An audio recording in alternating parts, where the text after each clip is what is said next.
नमस्कार दोस्तों, स्वागत है आप सभी का ट्रैवल टेल्स विद आशीर्वाद हॉलीडेज में। मैं हूं प्रिया और आज हम लेकर आए हैं एक ऐसा डेस्टिनेशन जो गुजराती यात्रियों के लिए एकदम खास बन चुका है। सोचो, एक तरफ हिमालय की बर्फीली चोटियां और दूसरी तरफ पुराने मंदिरों का शांत माहौल और बीच में एडवेंचर की धड़कन।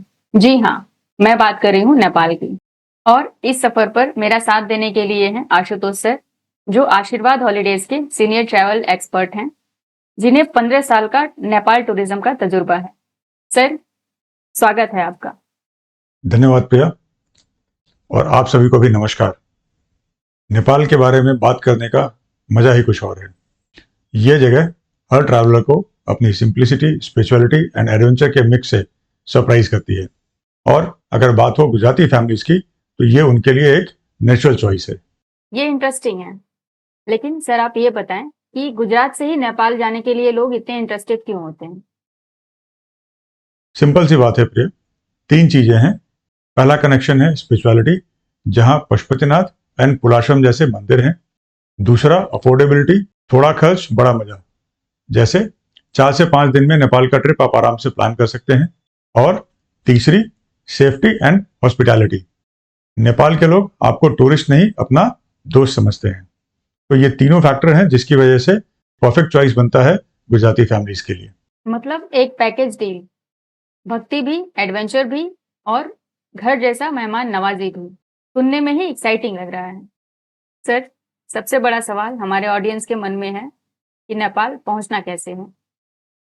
मतलब गुजरात से डायरेक्ट चल पड़े या फिर कोई पॉपुलर रूट भी है? बहुत ही अच्छा सवाल है प्रिया। नेपाल जाने के 2 रूट हैं।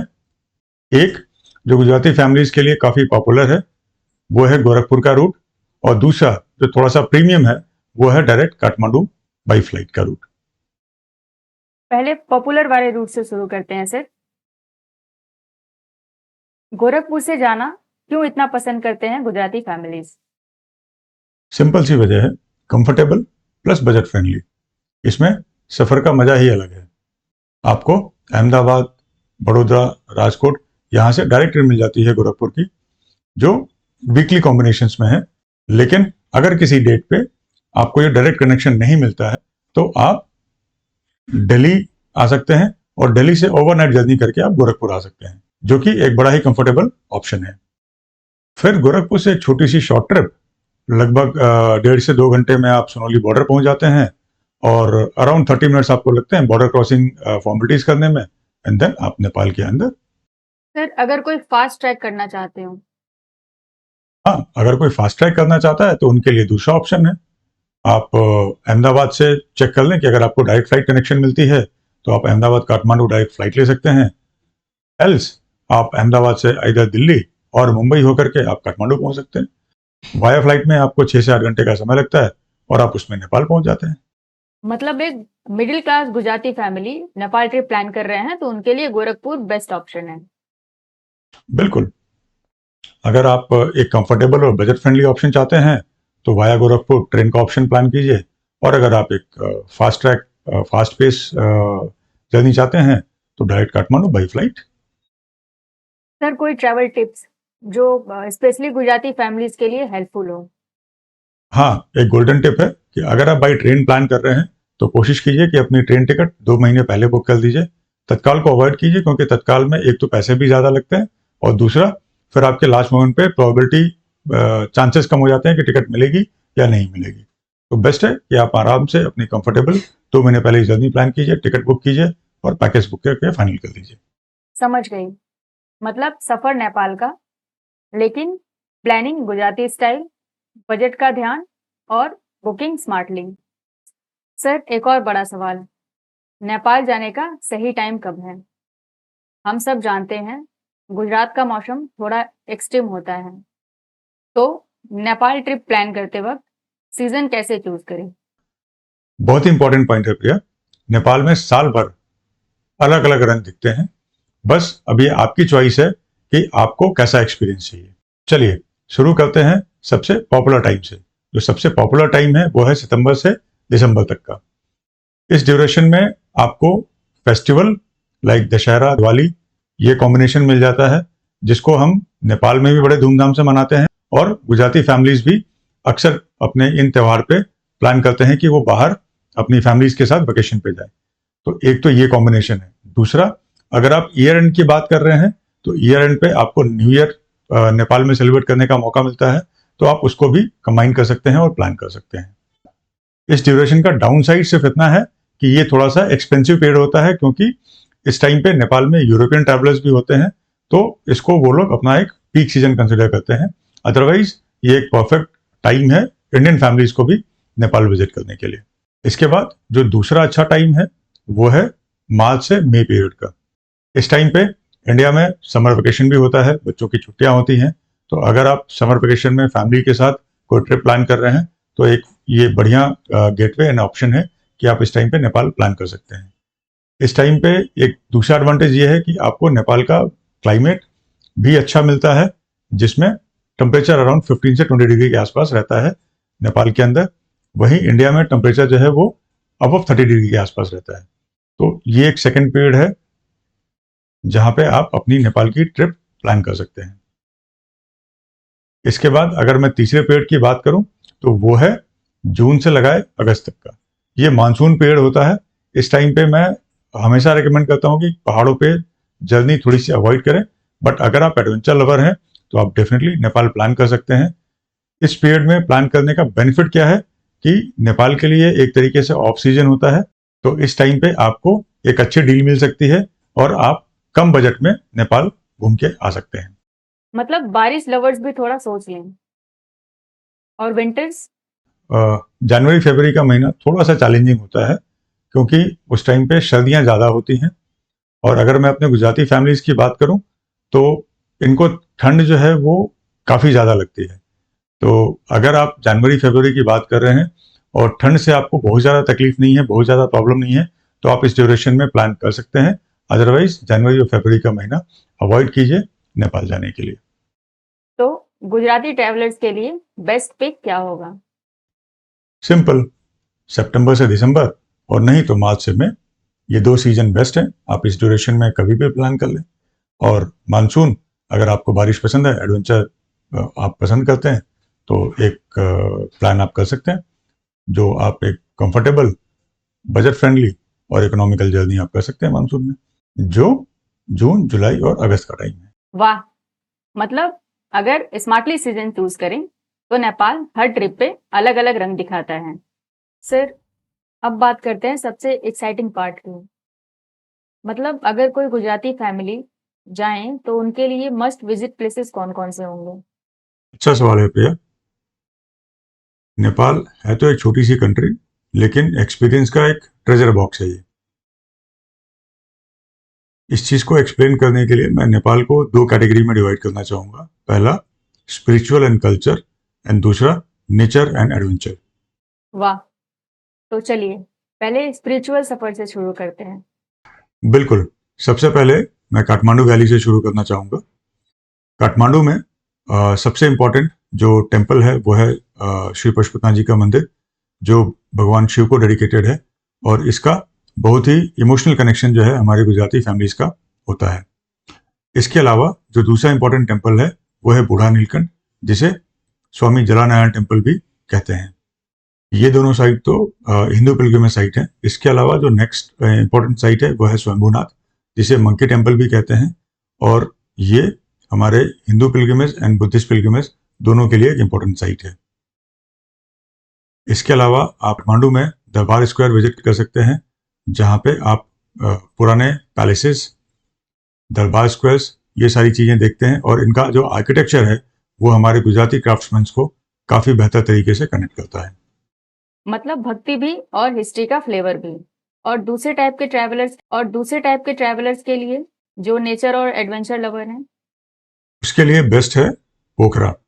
आप इमेजिन कीजिए, फेवा लेक के सामने आप बैठे हैं और आपको पानी में हिमालय का रिफ्लेक्शन दिख रहा है। हाउ विल आपको कैसा लगेगा? इसके अलावा आप वहाँ पे अर्ली मॉर्निंग सनराइज कर सकते हैं, जिसके लिए आप सारंगकोट विजिट कर सकते हैं। और जो एडवेंचर लवर हैं उनके लिए मल्टीपल ऑप्शंस हैं, जैसे आप बंजी जंपिंग कर सकते हैं, पैराग्लाइडिंग कर सकते हैं, राफ्टिंग कर सकते हैं, जिप लाइनिंग कर सकते हैं। तो ये सारे एडवेंचर्स आपको पोखरा के अंदर मिल जाते हैं। और रिसेंटली नेपाल ने अभी पहला हॉट एयर बलून शुरू किया है जो आपको पोखरा में एक्सपीरियंस करने को मिल जाता है। तो अगर मैं नेचर एंड एडवेंचर की बात करूं तो पोखरा एक परफेक्ट मिक्स, परफेक्ट ब्लेंड है जिसे आप एक्सप्लोर कर सकते हैं। और यहाँ पोखरा में सनराइज देखने के लिए सारंगकोट एक मस्ट विजिट प्लेस है। इसके अलावा जो एडवेंचर लवर्स हैं उनके लिए paragliding, boating, zip lining, rafting, ये सारा सब कुछ अवेलेबल है। अभी recently hot air balloon Nepal में शुरू किया है, उसका भी एक्सपीरियंस आपको यहाँ पोखरा में करने को मिल जाता है। और अगर मैं गुजराती फैमिलीज की बात करूं तो उनको ये सिटी बहुत पसंद आती है क्योंकि यहाँ का एटमॉस्फेयर काफी पीसफुल है और पेस आरामदायक, स्लो है। लगता है ये एकदम पोस्टकार्ड सिटी होगी। वाइल्ड लाइफ लवर के लिए क्या ऑप्शन है सर? उसके लिए है चितवन नेशनल पार्क। इसके अलावा और भी नेशनल पार्क है लाइक सागरमाथा नेशनल पार्क, बल्दिया नेशनल पार्क, लेकिन यहाँ पे मैं बात करूंगा चितवन नेशनल पार्क की क्योंकि इसे आप अपने पोखरा और काठमांडू के साथ इजीली कंबाइन कर सकते हैं। चितवन नेशनल पार्क फेमस है अपने रॉयल बंगाल टाइगर्स के लिए और वन हॉर्न राइनो। तो अगर आप एक वाइल्ड लाइफ लवर हैं तो चितवन आपकी एक्टिविटीज या आपकी आइटनरी में मस्ट विजिट होनी चाहिए। और वहां पे आप jeep safari, elephant ride, breeding centre, ये सारे एक्सपीरियंसेस को एक्सप्लोर कर सकते हैं। अगर हम गुजराती फैमिलीज की बात करें तो फैमिलीज के लिए तो यहाँ पे एक वाइल्ड लाइफ का एक्सपीरियंस मिलता ही है, बट बच्चों के लिए काफी सारे लर्निंग एक्सपीरियंसेस भी मिलते हैं। और कोई हिल स्टेशन टाइप की जगह जो स्टे के लिए परफेक्ट हो? हाँ, है ना, नागरकोट काठमांडू से सिर्फ 2 घंटे की ड्राइव पे स्थित है। यहाँ से हिमालय का सनराइज देखना एकदम अनफॉरगेटेबल है और क्लियर डे पे तो एवरेस्ट तक दिख जाता है। थोड़ा और यूनिक एक्सपीरियंस चाहिए तो बांदीपुर जाइए। हेरिटेज टाउन है, ट्रेडिशनल एक्सपीरियंस है एंड एकदम शांत वाइब। गुजराती ट्रैवलर्स जिनको शोर शराबे से थोड़ा सा ब्रेक चाहिए तो उनके लिए ये एक आइडियल स्पॉट है। मतलब एक ही ट्रिप में मंदिर, माउंटेन, लेक और जंगल सब कुछ कवर हो जाता है।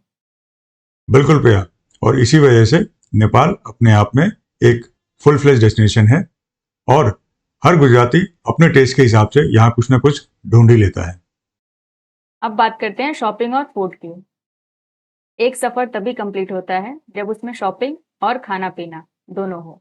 फिर अब बताइए नेपाल में गुजराती ट्रैवलर को क्या खास पसंद आता है? बिल्कुल सही कहा प्रिया आपने। नेपाल का मजा ही तब आता है जब आप थोड़ी खरीदारी करें और थोड़ा खाना पीना टेस्ट करें। आइए शुरू करते हैं शॉपिंग से। शॉपिंग गुजराती फैमिलीज के लिए तो टॉप प्रायोरिटी होती है, तो क्या क्या मिलेगा वहाँ? बिल्कुल, नेपाल का शॉपिंग एक्सपीरियंस तो बहुत ही यूनिक है। सबसे पहले आप वहाँ से पश्मीना शॉल ट्राई कर सकते हैं जो आपको प्योर असली क्वालिटी जो है वो इंडिया से थोड़े से सस्ते दाम पे वहाँ मिल जाती है। इसके अलावा आप वहाँ से शेवोनियर के तौर पे सिंगिंग बॉल, तंगा पेंटिंग, कुकरी नाइफ्स, इस टाइप की चीज़ें भी वहाँ से आप परचेज कर सकते हैं।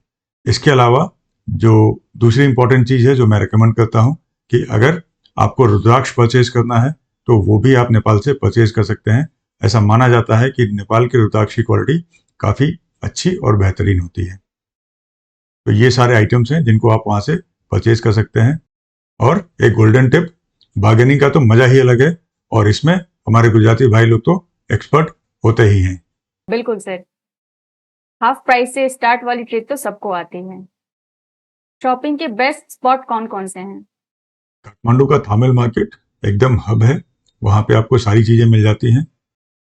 इसके अलावा पोखरा का लेक साइड भी एक सीनिक शॉपिंग स्ट्रीट है जहाँ आपको शॉपिंग के साथ व्यू का डबल मजा आता है। अब खाने पीने की बात करते हैं। गुजराती फैमिलीज के लिए खाना एक मेन कंसर्न होता है। नेपाल में खाने पीने का क्या ऑप्शन होता है सर? ये सबसे अच्छी बात है नेपाल की कि यहाँ पे प्योर वेजिटेरियन और जैन फूड दोनों ही इजीली अवेलेबल हो जाते हैं। और काठमांडू और पोखरा जैसी मेन सिटीज में इंडियन और गुजराती रेस्टोरेंट्स अवेलेबल हैं। इसके अलावा अगर आप लोकल फूड ट्राई करना चाहते हैं तो उनका दाल चावल और जो उनकी स्पेशल थाली है वो बिल्कुल हमारे जैसी मिलती जुलती है। तो आप इसको भी ट्राई कर सकते हैं। और अगर स्ट्रीट फूड की बात करें तो वहाँ पे मोमोज, थुपका ये फेमस है, आप इसको भी ट्राई कर सकते हैं। और एक बात, हमारे गुजराती भाइयों का खाना बिना स्वीट्स के तो कंप्लीट ही नहीं होता। तो आप नेपाल की सेल रोटी ट्राई कर सकते हैं, जो हमारे इंडियन मालपुआ का नेपाली वर्जन है। वाह, मतलब टेस्ट बर्ड्स भी खुश और घर जैसा कंफर्ट फूड भी अवेलेबल। बिल्कुल, प्रीमियम पैकेज में तो होटल्स आपके लिए गुजराती शेफ भी अरेंज कर देते हैं, और वो खाना खा करके आपको तो ये फील ही नहीं होता कि आप बॉर्डर क्रॉस करके किसी दूसरी कंट्री में आए हैं। मतलब शॉपिंग के बैग भी फुल और पेट भी फुल, क्या बात है सर। अब तक तो हमारी ऑडियंस काफी इंस्पायर्ड हो चुकी होगी, लेकिन आपके पास जरूर कुछ स्पेशल टिप्स होंगी जो हमारे गुजराती ट्रैवलर्स के काम आएंगे। हाँ प्रिया, 15 साल का तजुर्बा है तो कुछ तो सीक्रेट बता ही सकता हूँ। पहला, लैंग्वेज। हिंदी नेपाल में लगभग सब जगह बोली जाती है। इंग्लिश टूरिस्ट वाली प्लेसेस पे बोली जाती है, लेकिन सिंपल सा एक नमस्ते बोल देना आपको नेपाल से और नेपाली लोगों से ज़्यादा बेहतर तरीके से कनेक्ट करता है। और अगर आप 2-3 नेपाली शब्द सीख जाते हैं तो वहाँ के लोकल्स आपको अपना समझने लगते हैं। वाह, मतलब छोटी छोटी चीजों से बॉन्डिंग स्ट्रांग हो जाती है। और पैसों के मामले में क्या टिप देना चाहेंगे सर? करेंसी के मामले में एक गोल्डन रूल है कि नेपाल में इंडियन करेंसी एक्सेप्टेबल है, बट थोड़ी सी लिमिटेशन है कि वो सिर्फ 100 की डिनोमिनेशन वाली करेंसी ही एक्सेप्ट करते हैं। तो अगर आप अपने खर्चों के लिए कुछ और पैसे लेके जाते हैं तो बेस्ट होगा कि आप उसको नेपाली में कन्वर्ट कर लें, और जो एक्सचेंज रेट है वो है 1 Indian rupee is equal to 1.6 Nepali rupees. अपने पास छोटी डिनोमिनेशन में करेंसी रखिए ताकि आपको लोकल ट्रांसपोर्ट या छोटे मोटे एक्सपेंसेस के लिए आसानी होगी। अच्छा पॉइंट है। पैकिंग में गुजराती फैमिली यूजुअली थोड़ा एक्स्ट्रा ले जाते हैं, इसके बारे में क्या सजेस्ट करना चाहेंगे सर आप? हाँ बिल्कुल, हमारे गुजराती भाई बहन अक्सर कुछ ज़्यादा ही पैक कर देते हैं। जैसा आप जानते हैं कि नेपाल का मौसम बदलता रहता है, तो आप अपनी क्लोथिंग जो है वो लेयर्स में पैक करें, सो दैट आपको वहाँ जाने के बाद कोई डिस्कम्फर्ट या मुश्किल ना आए। टेम्पल्स विजिट करने के लिए मॉडेस्ट इंडियन क्लोथिंग जरूर रखें। इसके साथ ही एक कंफर्टेबल वॉकिंग शू मस्ट है, क्योंकि आपको पहाड़ पे चलना पड़ेगा, तो कंफर्टेबल शू आपके लिए ज़्यादा हेल्पफुल होगा। और हेल्थ सेफ्टी? बिल्कुल, आप अपने साथ कुछ बेसिक मेडिसिन जरूर कैरी करें, जैसे सर्दी, खांसी, जुकाम, बुखार, पेट दर्द, इस टाइप की जो बेसिक एक फर्स्ट एड किट होती है वो बना लें, वो अपने साथ कैरी करें। और अगर आप रेगुलर मेडिकेशन पे हैं तो अपनी ड्यूरेशन तक, जो टिप ड्यूरेशन है तब तक के लिए एटलीस्ट आप अपनी मेडिसिन पैक करके चलें, सो दैट आपको वहां जाने के बाद किसी तरीके की कोई दिक्कत या परेशानी ना फेस करनी पड़े। बहुत प्रैक्टिकल एडवाइस है। और behaviour wise? Temple etiquettes simple है। मंदिर में जाने से पहले जूते बाहर निकालें, क्लोथिंग मॉडेस्ट रखें, और फोटो लेने से पहले परमिशन जरूर ले लें। लोकल्स की कल्चर को रिस्पेक्ट दिखाइए तो आपको डबल रिस्पेक्ट वापस मिलेगा। सर, आपने एक बार मेंशन किया था कि बिजनेस अपॉर्चुनिटी का भी एंगल है नेपाल में। जी हाँ, बहुत लोग सिर्फ ट्रैवल के लिए जाते हैं, लेकिन नेपाल के handicraft, woollen items, T products, herbal items and organic product Gujarati traders के लिए बिजनेस की अपॉर्चुनिटी भी खोलते हैं। Import export and travel partnership की पॉसिबिलिटीज भी हैं। मतलब लीजर के साथ थोड़ा सा बिजनेस माइंड भी चला सकते हैं। वाह, मतलब ट्रिप के साथ प्रॉफिट का चांस भी। हाँ बिल्कुल, गुजराती ट्रैवलर्स के लिए हर सफर एक इन्वेस्टमेंट भी है ना। सर, अब तक तो लिसनर्स के माइंड में नेपाल की तस्वीर बन गई होगी, लेकिन एक सवाल जरूर होगा, आशीर्वाद हॉलीडेज के साथ ही नेपाल ट्रैवल क्यों प्लान करना? बिल्कुल सही सवाल है प्रिया। हमारी यूएसपी एक सिंपल फिलॉसफी है, गेस्ट फर्स्ट। हमारी हर एक प्लानिंग में, हमारी हर एक एग्जीक्यूशन में, हमारी हर एक थॉट में सबसे पहले आता है कि हम अपने गेस्ट को कैसे कंफर्टेबल और एक इंजॉयबल ट्रिप प्रोवाइड कर सकते हैं। और जब बात गुजराती फैमिलीज की होती है तो हम उनकी स्पेसिफिक नीड को समझ करके ही उनका पैकेज डिजाइन करते हैं। ठीक है सर, बट हमारे सेल्स टीम को एक चैलेंज होता है कि जब भी कोई क्वेरीज गुजरात से आती है तो उनका प्रेफरेंस होता है कि वो वहाँ के लोकल एजेंट्स के साथ ही नेपाल ट्रैवल करें, बजाय इसके कि हमारे जैसे गोरखपुर बेस्ड किसी दूसरे एजेंट्स के साथ। तो इसके बारे में आप क्या कहना चाहेंगे? देखिए प्रिया, ये कंसर्न काफ़ी जेन्युइन है और इसको मैं इस तरीके से एड्रेस करूंगा कि जो भी हमारे गुजराती ट्रैवलर्स हैं, अगर वो प्रेफर करते हैं कि वो अपने लोकल एजेंट के साथ जाएं, तो उनका कंसर्न जेन्युइन है और जायज़ है। इसको मैं एज ए चैलेंज नहीं, एक एज एन अपॉर्चुनिटी देखता हूं और वो मैं आपको एक्सप्लेन करता हूं कैसे। देखिए, कोई भी बंदा अगर अपनी जगह छोड़ करके किसी नई जगह पे जाता है तो उसकी प्रेफरेंस होती है कि उसको अपने लोग मिले, अपनी भाषा में बात करें या अपने जैसी चीज़ों को समझें और उसकी प्रॉब्लम को सोल्यूशन दे सकें। इसीलिए जो भी हमारे गुजराती ट्रैवलर्स हैं वो प्रेफर करते हैं कि भाई अगर उनका बंदा उनके शहर का है, उनके स्टेट का है, तो पहले तो उनकी भाषा बोलेगा, उनकी रिक्वायरमेंट को समझेगा, उनकी प्रॉब्लम्स का उनके हिसाब से राइट सोल्यूशन दे पाएगा। लेकिन इसका जो डिसएडवांटेज है वो ये कि अगर आप अपने किसी लोकल बेस्ड एजेंट के साथ जा रहे हैं तो उस केस में पॉसिबिलिटी बनती है कि आपके उस एजेंट को पर्टिकुलर डेस्टिनेशन की एक्सपर्टीज ना हो। ऐसा हो सकता है कि वो मल्टीपल डेस्टिनेशंस पे काम करता हो, लेकिन एक स्पेसिफिक ज्योग्राफिकल डेस्टिनेशन के बारे में एक्सपर्ट नहीं हो सकता, क्योंकि वो एक्सपर्टीज आपको आपके लोकल एजेंट के पास ही मिलती है। तो पहला कि अगर आपको कोई प्रॉब्लम होती है तो उसका जो बेस्ट सोल्यूशन है वो आपको आपका जो लोकल एजेंट है वही दे पाएगा। दूसरा कि आपका एक कंसर्न होता है कि आपको आपके लैंग्वेज में बात करने वाला बंदा मिलेगा। तो अगर मैं बात करूं तो हमारी टीम में ऐसे लोग हैं जो गुजराती बोलते हैं और आपको आपकी लैंग्वेज में कम्युनिकेट कर सकते हैं। तो जो एडवांटेज आप ढूंढ रहे हैं कि आपको आपके सिटी के एजेंट के साथ काम करने पे जो मिलेगा, लेकिन उसको अगर मैं दूसरे एंगल से देखूं तो वो एक तरीके से आपका डिसएडवांटेज है। जैसे कि अगर आपको कोई प्रॉब्लम होती है तो वो चैलेंज को सॉल्व करना और उसके ऊपर जो मिनिमम टाइम में रिस्पॉन्स करना है वो आपका लोकल एजेंट कर सकता है, बजाय इसके कि आपका आपका Gujarati agent. For example, suppose आप पोखरा में हैं और आपको कोई दिक्कत आई और अगर आपने अपने लोकल एजेंट के साथ, गुजराती एजेंट के साथ काम किया है, तो आप पहले अपने गुजराती एजेंट को फ़ोन करेंगे। आपका गुजराती एजेंट वो अपने लोकल बेस्ड एजेंट को फ़ोन करेगा, या तो नेपाल में या गोरखपुर में या XYZ किसी प्लेस पे। वो बंदा फिर उसकी प्रॉब्लम का सोल्यूशन निकालेगा और फिर वापस इसी चेन में आपको इन्फॉर्मेशन वापस मिलेगी। इसमें प्रॉब्लम यह है कि एक तो प्रॉब्लम का रिजोल्यूशन टाइम, जो टैट टाइम है, वो बढ़ गया और आपकी प्रॉब्लम भी रिजॉल्व नहीं हो पाई। तो जो आप सोचते हैं कि आपके लिए एडवांटेज है, ये आपके लिए सबसे बड़ा डिसएडवांटेज हो सकता है। यस, जो दूसरा कंसर्न होता है कि भाई हम अपने लोकल बंदे के साथ काम कर रहे हैं तो हमारे पास उसको ट्रस्ट करने का ज़्यादा चांसेस हैं, ज़्यादा पॉसिबिलिटी है, क्योंकि हम उसको जानते हैं। लेकिन अगर मैं बात करूं तो आज के डिजिटल वर्ल्ड में आप किसी के भी बारे में अगर जानना है, पहचानना है, तो आप उसकी डिजिटल प्रोफाइल को ट्रैक कर सकते हैं, उसके बारे में जान और समझ सकते हैं। तो अगर आप आउट ऑफ गुजरात किसी भी एजेंट से काम करना चाहते हैं तो आप उनकी डिजिटल प्रेजेंस को चेक कीजिए कि वो कंपनी की अपनी वेबसाइट है या नहीं है, वो GST रजिस्टर्ड है या नहीं है, वो मिनिस्ट्री ऑफ टूरिज्म से अप्रूव्ड है या नहीं है, स्टेट बॉडी टूरिज्म से अप्रूव्ड है या नहीं है, उनके पिछले रेफरेंसेस कैसे रहे हैं, उनके रिव्यूज़ को चेक कीजिए, उनके जो सोशल मीडिया प्लेटफॉर्म्स हैं like Facebook, Instagram, Twitter, YouTube, इन प्लेटफॉर्म्स पे वो कैसा परफॉर्म कर रहे हैं, वहाँ पे लोग इनके बारे में क्या कह रहे हैं।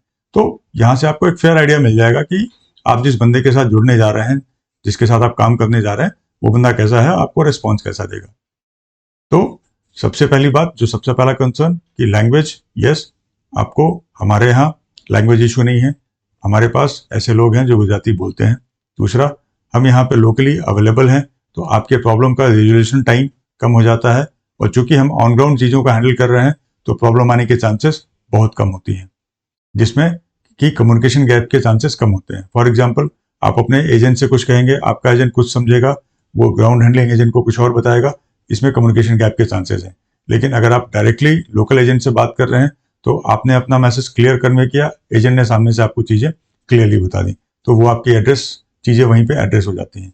उसके बाद थर्ड एंड फॉरमोस्ट थिंग कि आप उसके ऊपर ट्रस्ट कैसे करें। तो जैसा मैंने आपसे कहा कि अगर आपको ट्रस्ट का इश्यू है तो आप जिस कंपनी से बात कर रहे हैं, फर्स्ट ऑफ ऑल चेक कीजिए कि कंपनी रजिस्टर्ड है या नहीं है। रजिस्टर्ड है तो जीएसटी पेई है कि नहीं है। उसके बाद चेक कीजिए कि वो मिनिस्ट्री ऑफ टूरिज्म को सेंट्रल गवर्नमेंट से अप्रूव्ड है या नहीं है। चेक कीजिए कि वो स्टेट गवर्नमेंट से अप्रूव्ड है या नहीं है। देन उनके digital footprints, social media footprints आप चेक कीजिए, आपको सारी चीजें मिल जाएंगी। You will find a good genuine company to work with.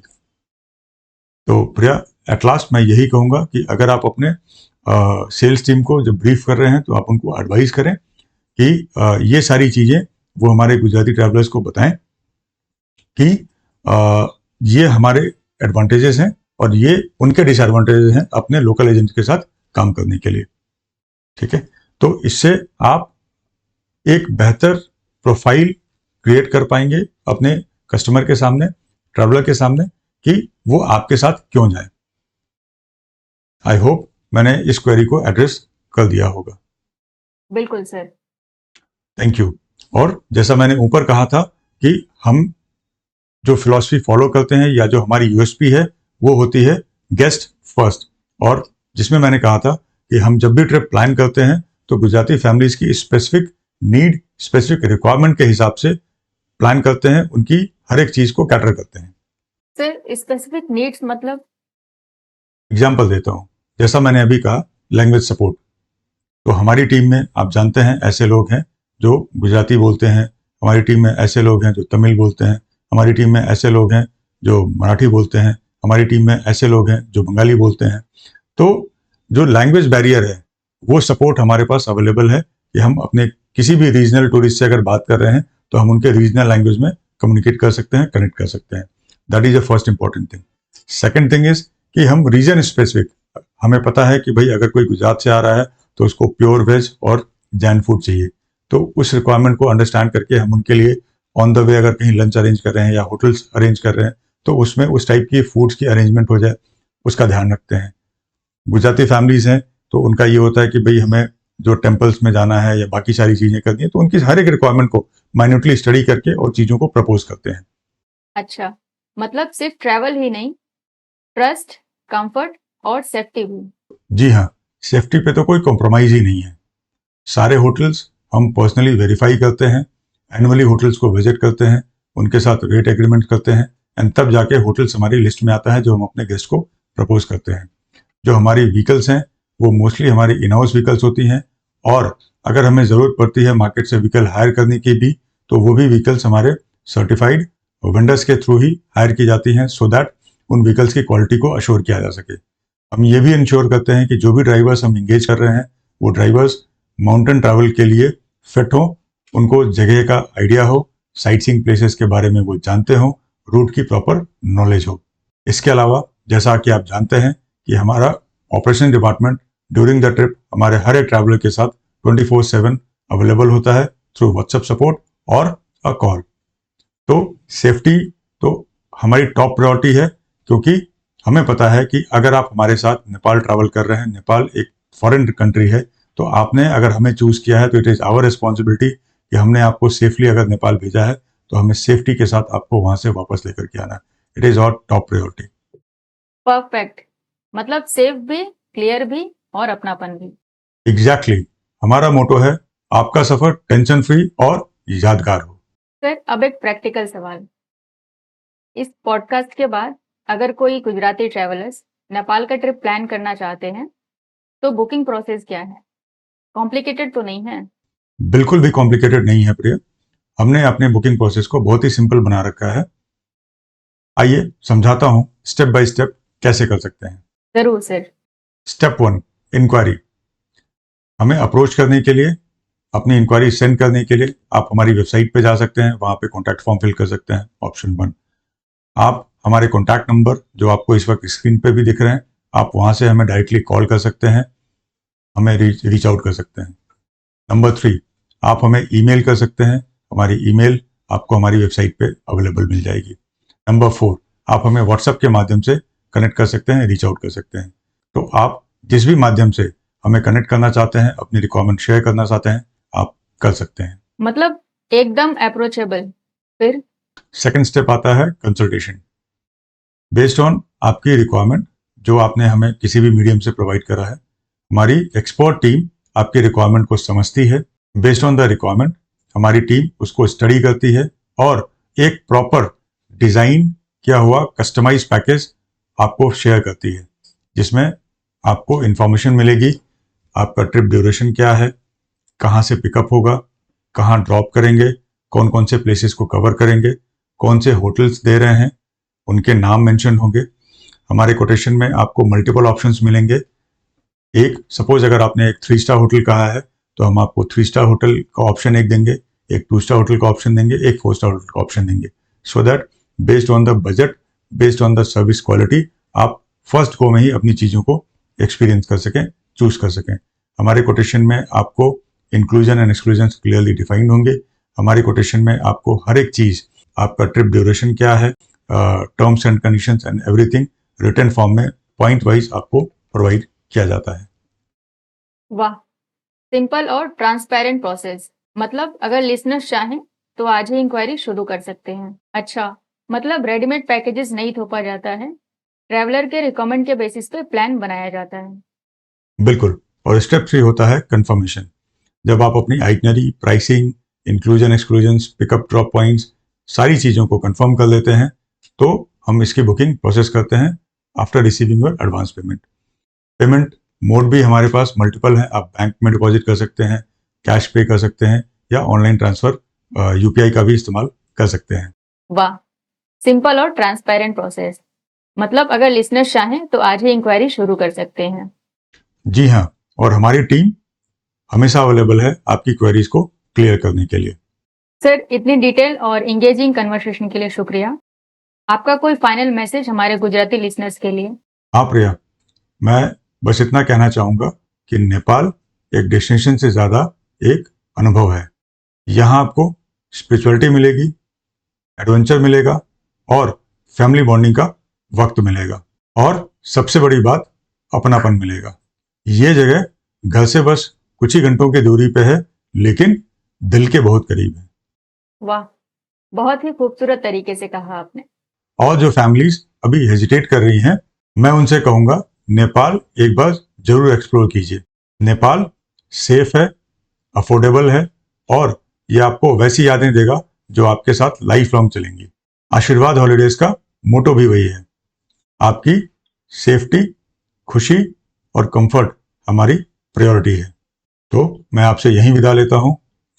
जय शंभू, जय हिंद। बहुत बढ़िया। दोस्तों, अगर आप नेपाल का ट्रिप प्लान कर रहे हैं तो आशीर्वाद हॉलीडेज आपके साथ है, फ्रॉम बुकिंग से लेके जर्नी के लास्ट दिन तक। आज का एपिसोड यहीं खत्म करते हैं।